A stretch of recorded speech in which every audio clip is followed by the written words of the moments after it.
So pleasure to be here. And before I start on going through this interesting topic, it'd be great to understand just from the folks in the room, how many here are actually content distributors or streaming live today?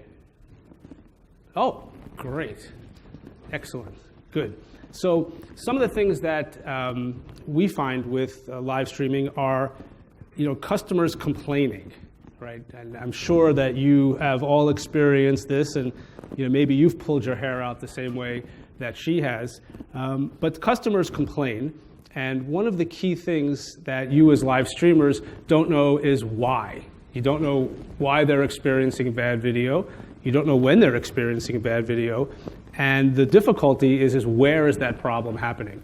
And we'll walk through all that as we go through this. But one of the key things is what is really the impact of delivering low quality video to your viewers and your subscribers. And one thing we talk about is frustration, but there really is a real economic impact of delivering low quality streams. And we'll go through some numbers here in a second to really understand that. But when in your companies as you're doing this, have you really assessed the cost of what it means to deliver low quality video?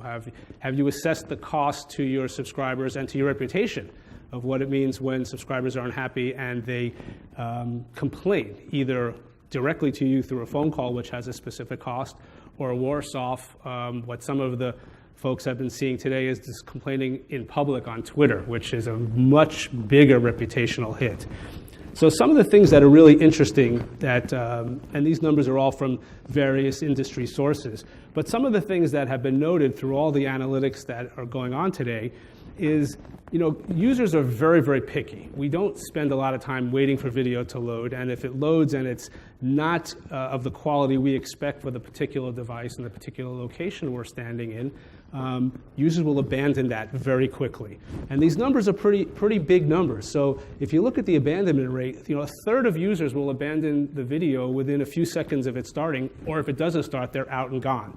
And that may be an event that they paid for, which means they're going to call and complain, or it may just mean that during the trial service, when they're deciding whether they should use your service, they're going to be out and never come back. And as you can see, the numbers get worse and worse and worse. 8% of viewers return if they've had a problem, which is not really good if you're an advertising-based service. So these numbers start to add up quickly.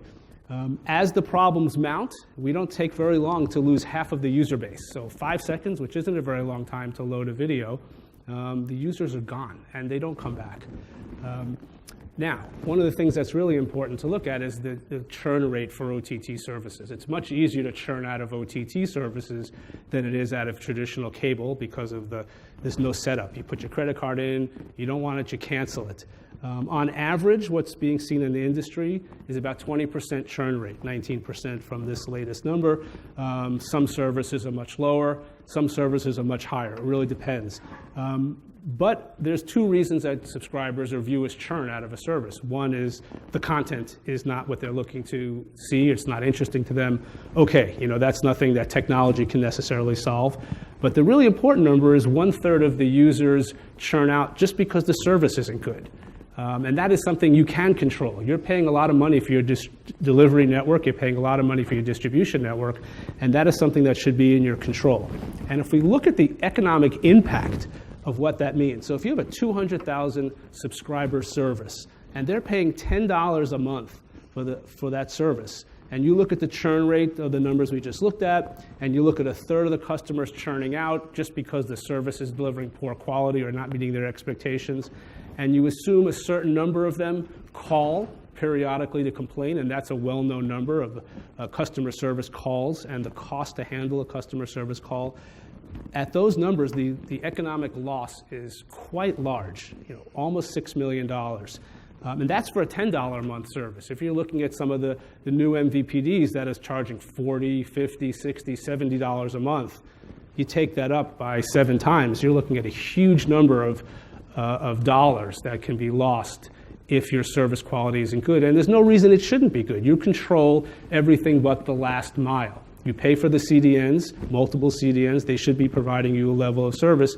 There's certainly an SLA, and they should be able to deliver every stream and every bit rate within the stream at the level of service that your customers expect.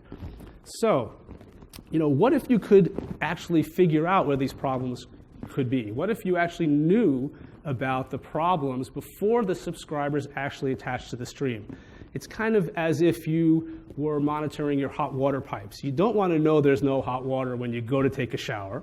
You want to know that there's no hot water when the problem occurs. It's very costly when you have to run to a meeting and there's no hot water.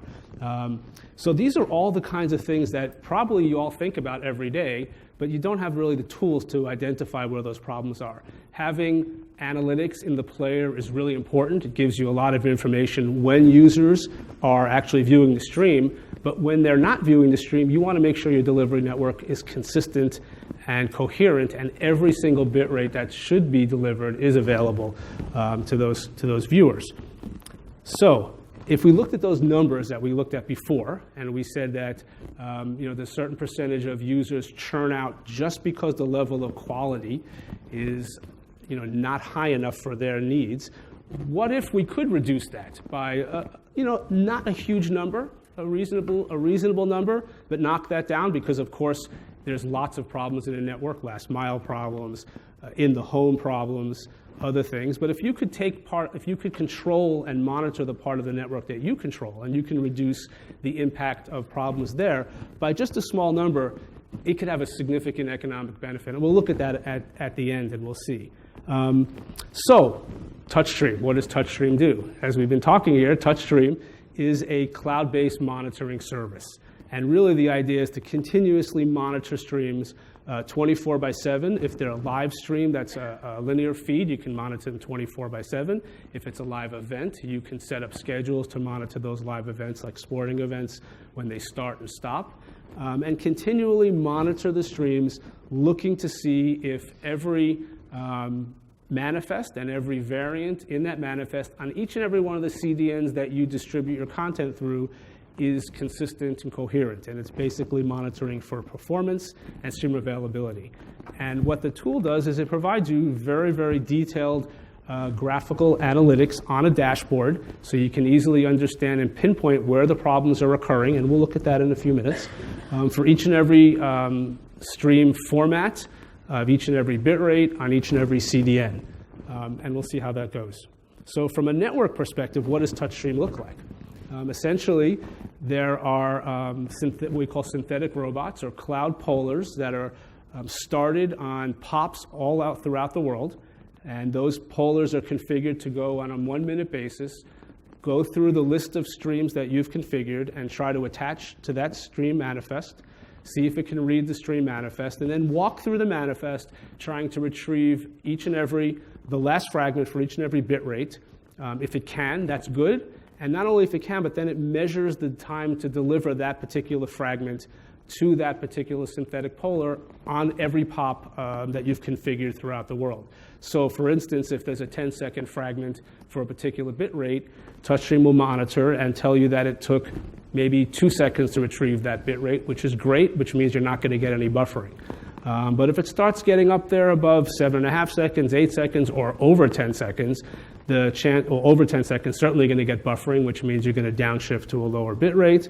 But if you see that it's trending upwards, that means there's some particular problem with that particular stream, that particular bit rate within the manifest. Now, the CDNs don't have that level of granularity. They're looking at the server to make sure the server's consistent and coherent, but no one's actually walking through every bit rate of every stream on every POP throughout the network, looking at your video and your video only and giving you that feedback. So that's what the Touchstream network looks like. It's very simple to configure. All you need to do is configure the manifest URL for every CDN for each stream in the Touchstream dashboard.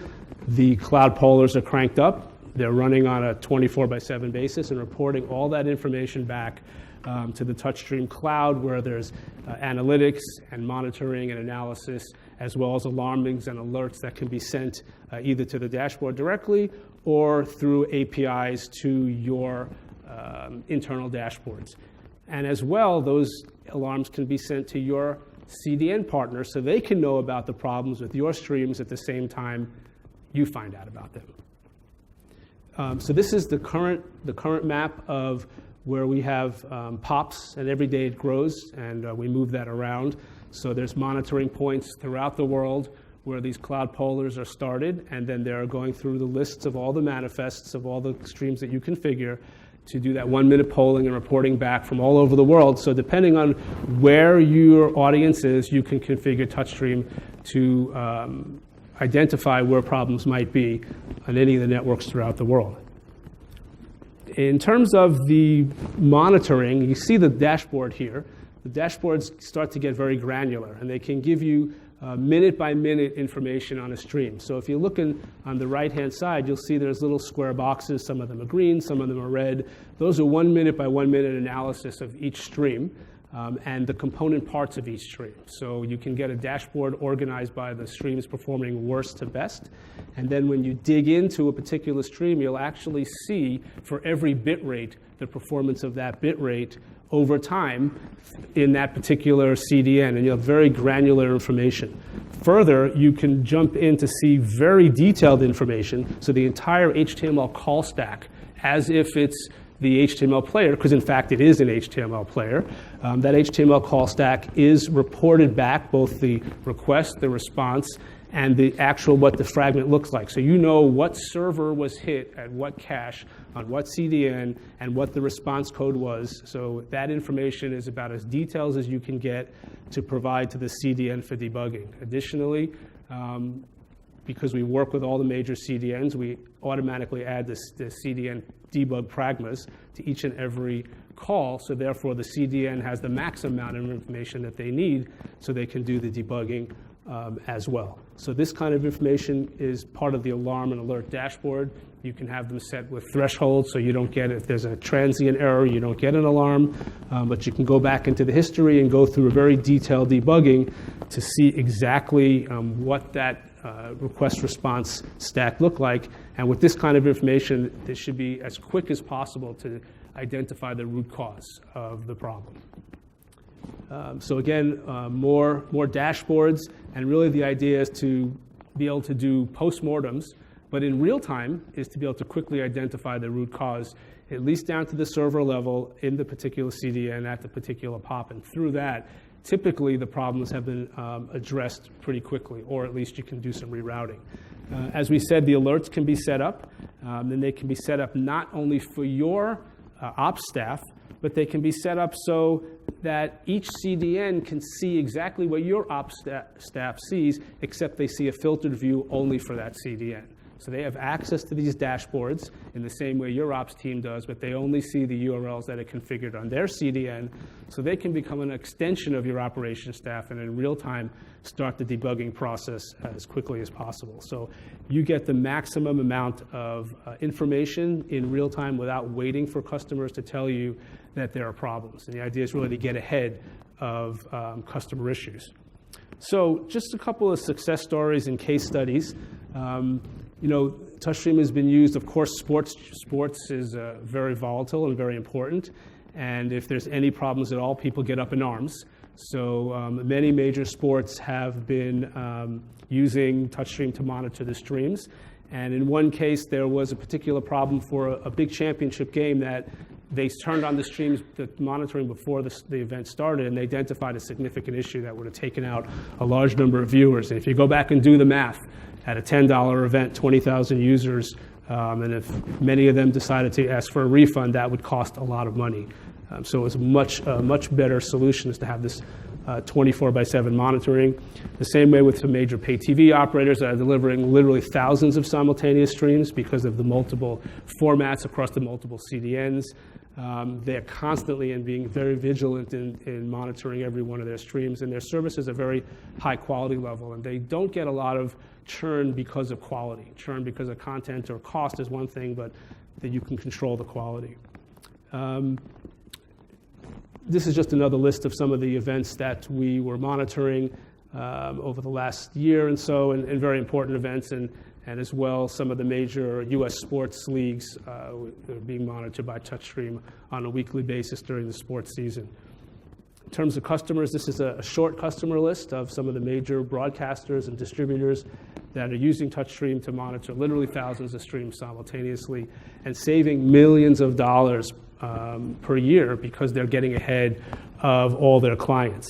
So speaking of millions of dollars, if we go back to the math that we started with in the beginning, we looked at those numbers and we saw there was almost $6 million in loss. But if we look at what the economic impact is of just reducing the churn relative to folks being unhappy with the quality of the service. So we just take down that churn rate by just 15 percentage points. So not a really huge number in terms of trying to fix every problem.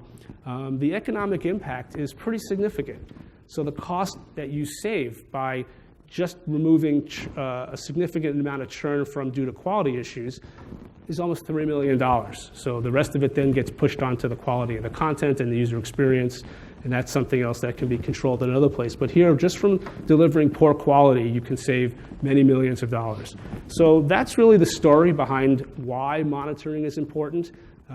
Finding out the reason why is key. Finding it out quickly as soon as it happens is key. But most importantly, the economic impact of not fixing problems right away is quite large.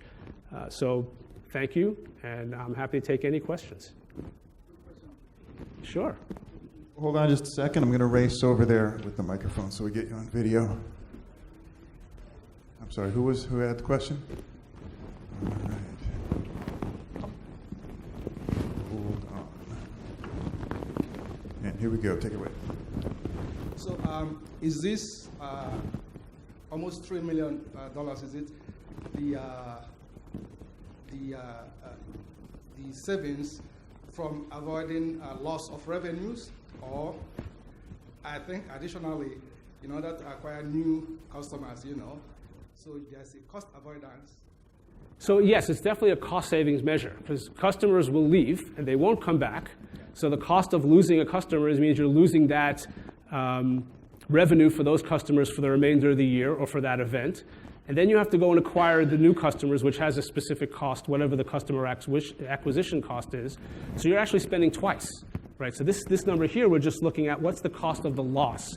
We didn't factor in the cost to acquire a new customer to replace that customer, which will be higher. And then if you don't do the monitoring, you're going to be in that same cycle, right? So you're going to be in what Albert Einstein says, doing it over and over is insanity. You'll lose that next customer, a percentage of them, and you'll continue to spend money. So unless you address these issues up front, you're just continuing to spend money and money and money and not moving forward. Do we have another one? We have time for one more. I see no hands. Oh, way in the back there. Almost missed you. Okay, last question. Yes. Have you seen issues with regard to breaches and hacking associated with your client base? With what? As far as breaches or hacking of streams, and do you monitor any of those types of things with regard to? No, we don't monitor any kind of security issues. Yeah. The streams are secured, so if the stream has any kind of authenticated tokens that are associated with it with the CDN, Touchstream supports all those algorithms so that the stream access is secure just like it would be in the player. But we're purely monitoring for stream availability and stream performance. Okay. That's it.